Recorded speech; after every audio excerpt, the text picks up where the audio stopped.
Well, good morning, greetings, good evening. Welcome to the Human Butterfly Effect podcast. And this is yours truly, RDW. And I know I haven't been on here in a while. I do apologize. RDW Creations has been growing, which is ironic since that's what we're going to talk about today is growth versus change. And so, for this reason, we haven't been doing a lot of podcasts as we should, but I want you guys to know that we are still here. We are still relevant. We are still thriving. And I welcome you back if you haven't been here in a while.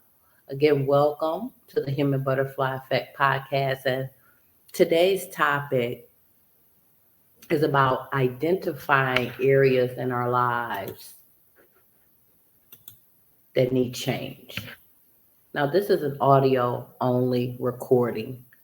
So play this as you're driving in your vehicle. Maybe you're cooking or cleaning or just strolling the net and looking for a word of inspiration and hope. And that's what I hope to provide to you all today. Again, we're talking about embracing your inner voice. And when we think about Halloween, I know Halloween is coming up and I'll be honest with you, I don't like Halloween. I didn't like it as a kid. It's a silly holiday to me. To me. But that's what it is on the surface. If you look at Halloween on a more deeper level, it's really about transforming. That's what we're doing, right? We're pretending to be other people or things, and we do so for fun, right? But it made me want to talk about the power and the purpose of transformation. And also how Halloween is kind of indicative of that. Like if we reflect truly, I know we're having fun and it's a tradition, but if we reflect on what is really occurring, we're transforming, albeit for a short period of time, albeit for, candy or attention or fun. We're still transforming. And so I want to delve into how transformation is powerful and how to embrace your inner voice. So before we get into that, we have to define a couple of things here. And I'm going to take the banner down so that you can look if you are watching. First, we need to understand that there is a difference between change and growth. Let me give you a couple of practical examples. When you get up in the morning and you get ready to start your day, you probably wear a different set of clothes or underwear. Hopefully you change your underwear and socks. You change them daily, right? We change our clothes, right? We might change our hairstyle. We might change our accessories. But that's just part of the performance, part of the act. Nothing about the essence of us is really changing. So change, in a way, is almost like a costume. Like Halloween, when we change into our costumes. We're not growing. The essence of who we are, that didn't change. Only our appearance, our performance. Growth is more about learning, and it's about modifying the essence of who you are. It's not as simple as changing your shirt or your pants or your hairdo. We make a lot of changes in this world, especially according to tradition. There are things that are popular today, 2025, that were not the same in the 60s or the 70s.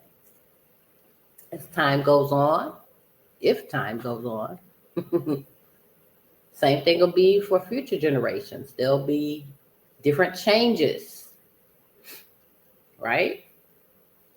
But when we talk about transforming, we're not just talking about putting on a new outfit or a new hairdo. We're not talking about masks. We're not talking about your appearances. We're not talking about superficialities. What we're talking about is transforming your inner being. And so I think it's important to deconstruct what change and growth is. They aren't necessarily the same things. In fact, they're not the same things if you look at it on a more substantive level. And so the first step is to identify the difference between change and growth. There might be some things you do need to change. Changing our appearances, sometimes that helps. We go into different environments. Sometimes we have to look differently. We have to speak differently. That's change. But growth is more a permanent transformation or an extended transformation. Change can be temporary. It could be long-term as well. But most changes we make on a superficial level, they don't last. And the reason why they don't last is because they're not substantive.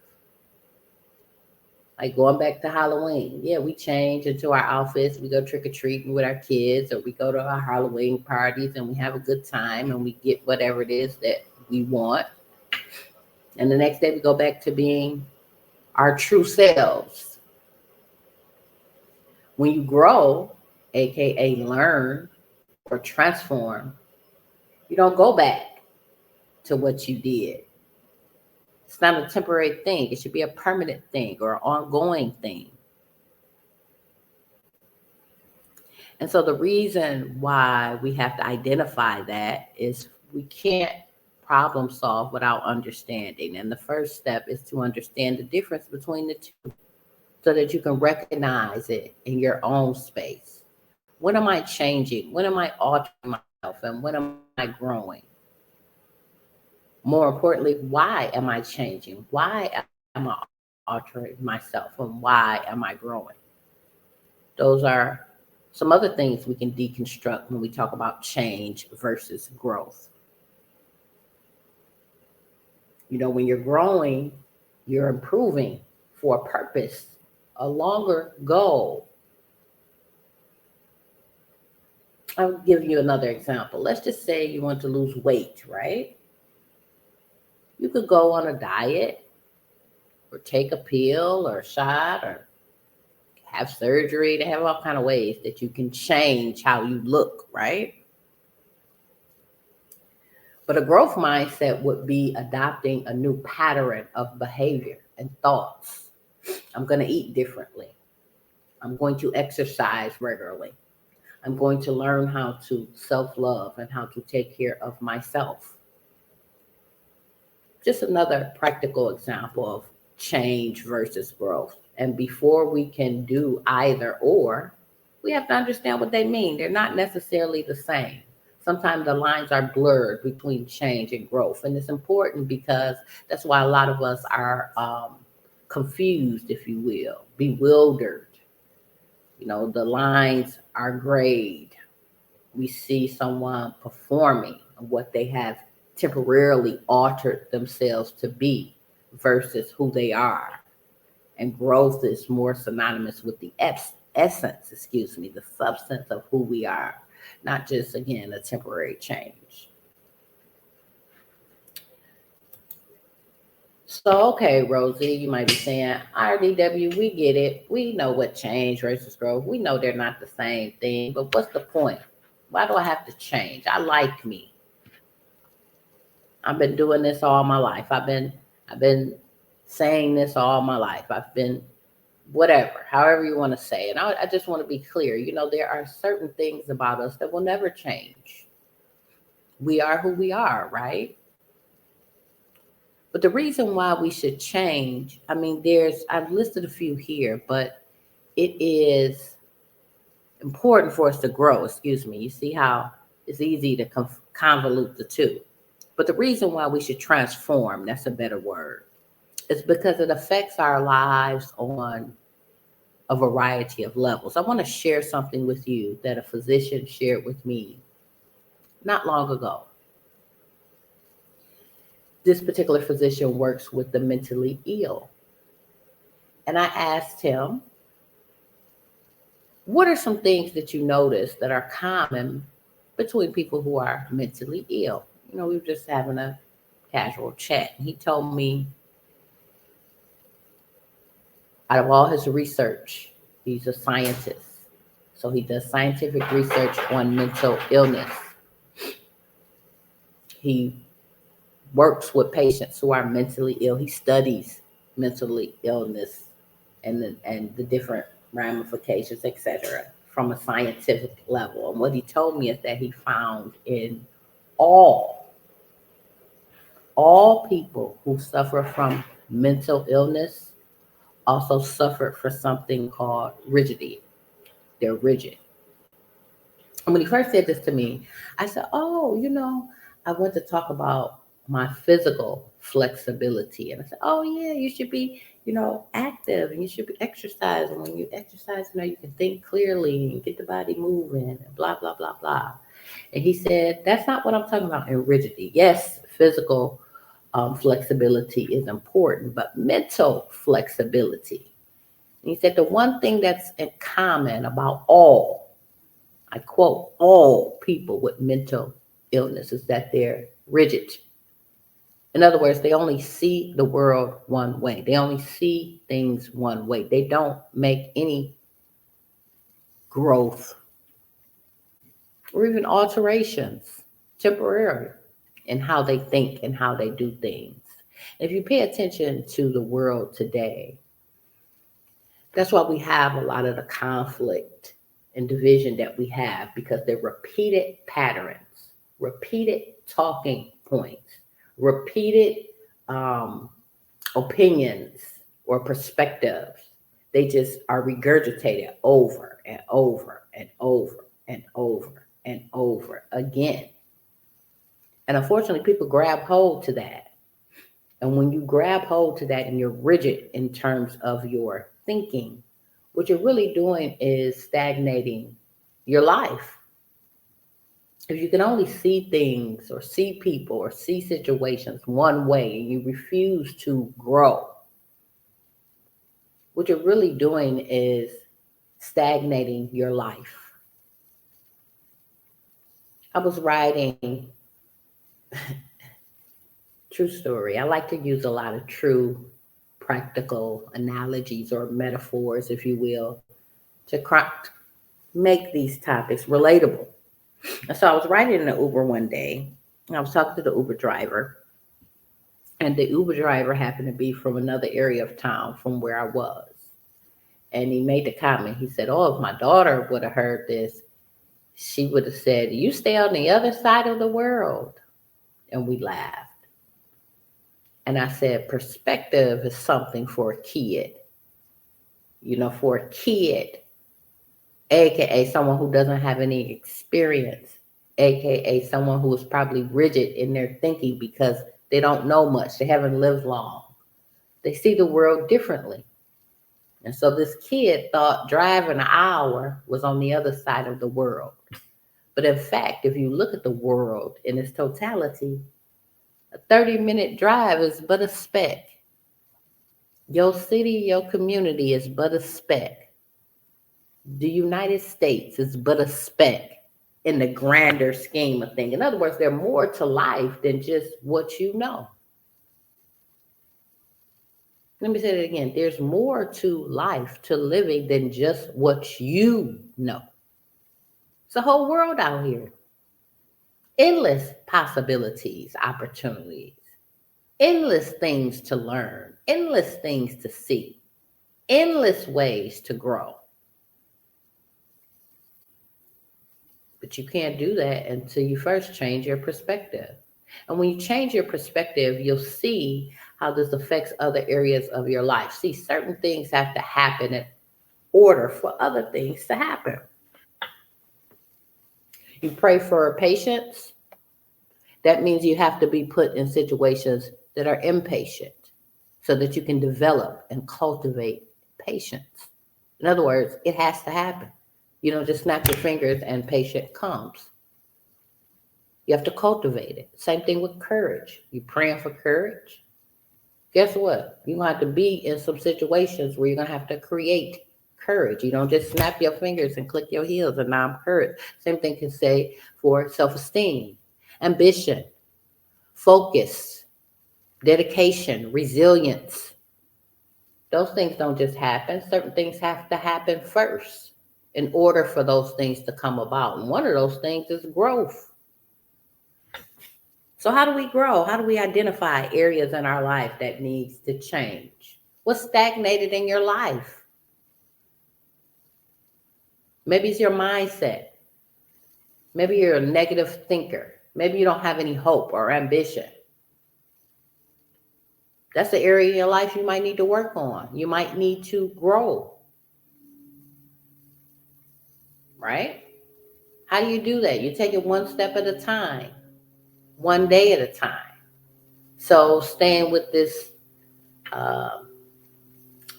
hope as an example, let's say you're a negative person, but you don't really like being negative. You're just negative. Well, first of all, you probably should stop and ask yourself who and what influences you and why. Bet you that's a huge part of why you're negative. You probably grew up in that type of environment. You probably have friends who are negative. Maybe you work in a place with people who are negative. Maybe you read or you watch or you listen to negative material. So, okay, I want to be more positive. That's something I need to alter. I need to grow in this area. I have to change what I listen to. I have to change who I listen to. I have to think about why. Why do certain things resonate with me and certain things don't? Is it out of comfort? Is it out of tradition? Is it out of habit? Is it because I'm rigid? Maybe it's out of ignorance. Maybe one doesn't know. So how do you grow if you don't learn? How do you learn if you don't change your point of view? You have to do it. People have to do it. Can't take a pill and it happens. Can't click your heels and just hope and pray one day. That's not how it goes. You have to put in the work. Another good way to identify the areas in your life that might need change is, I wouldn't necessarily say look at the most challenging areas because I believe challenges are opportunities. In fact, I'm going to modify that. Maybe you should look at the most challenging areas in your life, but change your perspective. Challenge doesn't always mean bad. Maybe that is the area you need to focus on. What's that thing that keeps you up at night? What's that thing that doesn't go away? It keeps coming back in your head, those thoughts, those ideas. Where does that come from? And why do you think that way? Get a journal, write down your thoughts. Maybe you don't know the answer. Maybe you should just record yourself. Stop looking towards others. Sometimes you have to look within. Get your journal, write down. Every time you say something negative, write down what you say. Just write it down. When you get frustrated, when you get upset, write it down in the journal. Write it down on a piece of paper. Then go back and read. Read it later. Don't read it the same day. Go back the next day, week later. Read it. Revisit. And have a conversation with yourself. Why did I feel this way? Why did I respond this way? Why did I behave that way? These are difficult conversations. They're not always fun. You know, I think that's a lot of the reason why we like to be around other people. You know, it's nothing wrong with socializing. We should build connections. We should interact with people. You learn when you do that. You're informed, you're inspired, you're encouraged. Absolutely, we should build connection. But we should first build a connection with ourselves. I think a lot of people, that's why they don't like to be alone. That's why they don't like to be in silence. That's why they don't like to be still. They just, you ever meet somebody and they just busy doing nothing. I mean, they always got something to do, somewhere to go, but they're really not accomplishing anything. Just moving for the sake of moving. They don't move with purpose. They just got their calendar filled so they can say, I got a full schedule. I'm busy. But when you talk to them and you interact with them, nothing has changed about them. No area in their life has grown. They're just busy doing nothing. Ever stop why that is? Thought about why that is? Just my opinion. Don't have any facts here. Just my opinion. But maybe that's because they don't want to deal with some of these things that we're talking about. It's difficult when you sit down and say, man, I got an attitude, probably I need to change. Why do I got an attitude? You know, I've done that with myself. Sometimes I'll be like, ooh, certain stuff come out my mouth for certain thoughts, and I have to check myself like, ooh, like ooh, oh, that was rough, Rosie. And I have to ask myself why. And sometimes there are reasons. Something happened, something occurred, and that was my response. It was an effect. Something caused that. But a lot of times it could be ourselves. Like me, I just figured out when I haven't eaten, I'm angry. Sometimes I just have an attitude or be short. It's like I have to ask myself, like, why am I talking like that? Why am I thinking like that? And it's like, oh, it's 6 o'clock at night. You've been working since 6 this morning. You haven't eaten. But that wasn't something that just came about. Oh, I had to pay attention. I had to take notes to myself. So you got to move with purpose. You can't just move for the sake of moving. You got to move with purpose. You don't change just for the sake of changing with the trend or to keep up with the Joneses. This is what everybody else doing. You got to give some thought to it. That's why we should change. It improves our self-esteem. You change just one area of your life, one thing in your life. Notice how your self-esteem changes.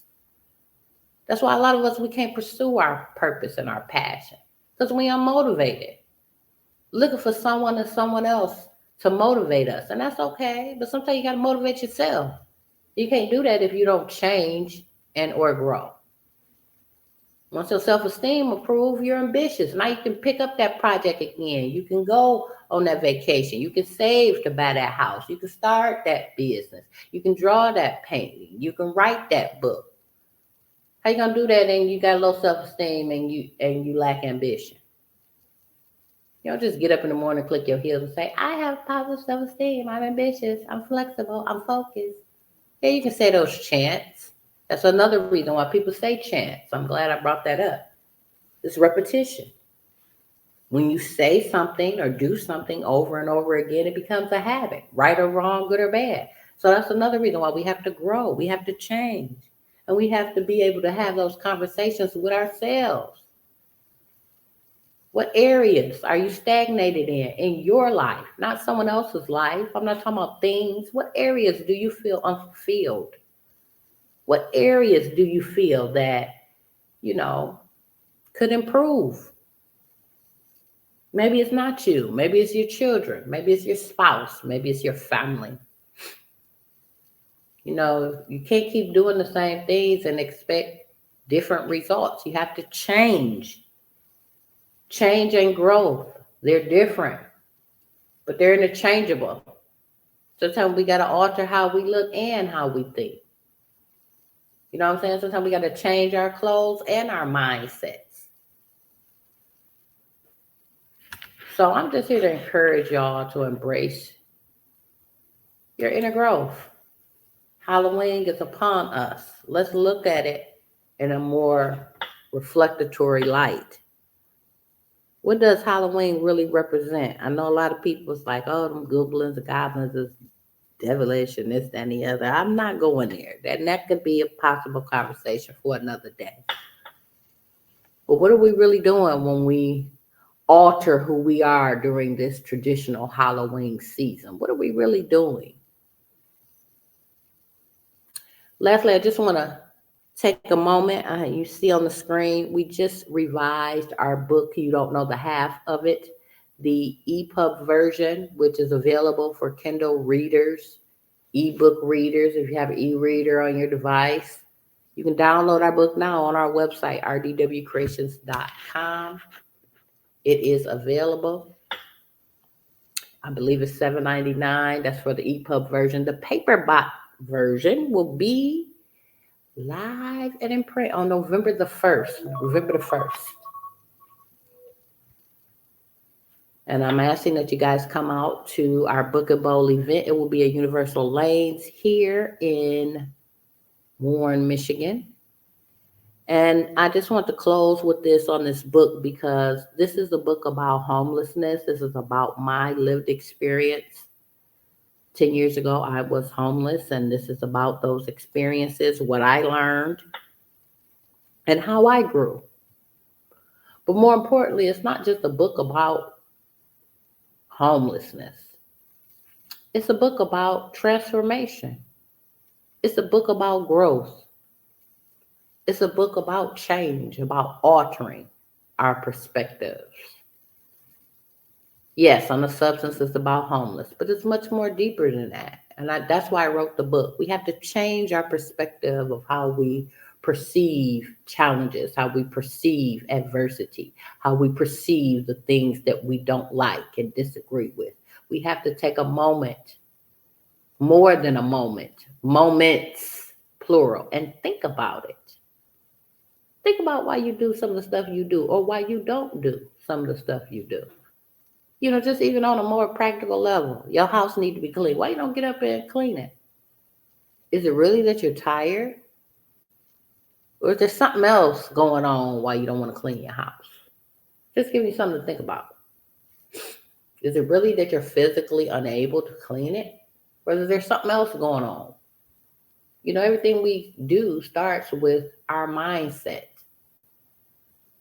A lot of the times, the areas that we're stagnated in, what we see on the surface and the real truth or purpose beneath it is something entirely different, like the cleaning the house. I'm just using that as an example. When things are clean and orderly, it gives you clarity. You can't think straight when you're in the midst of clutter. I'm talking about mental clutter and literal clutter. How can you think? And you got stuff everywhere. And some people may say, oh, my room been like this, my house been like this. I've been to people's houses, and it looks like, I don't know, a department store. And they'll swear that they know where everything at. But when it's time to get something or time to do something, they run around with chicken without their head cut off, trying to find their keys, trying to find that paperwork, trying to find that photo, trying to find whatever it is they're trying to find. You know what happens when they're around looking for that and that clutter? They become frustrated, anxious. They can't find it. It might be something they really need. They become depressed, sad. And now you're sad, you're depressed, you're anxious. You don't move. You don't get up and do the things that you forget about the house. There's other stuff you got to do too. You don't even do it because you lost your motivation, all from one thing. See how things have to happen in order for other things to happen? Some of us, we take life too seriously, and some of us, we don't take life seriously enough.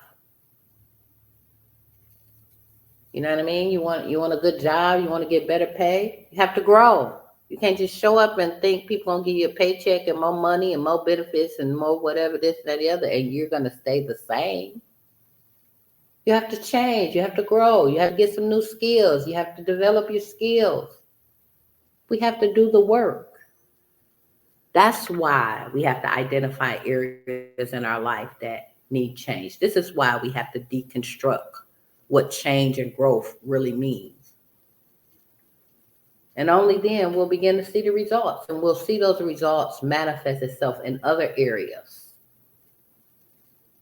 So I just want to encourage you guys today, check out the book, Come Out to Book and Bowl, November 1st at Universal Lanes. Meet me. We'll have a special guest speaker, a host MC, prizes, some refreshments, games, bowling, pool.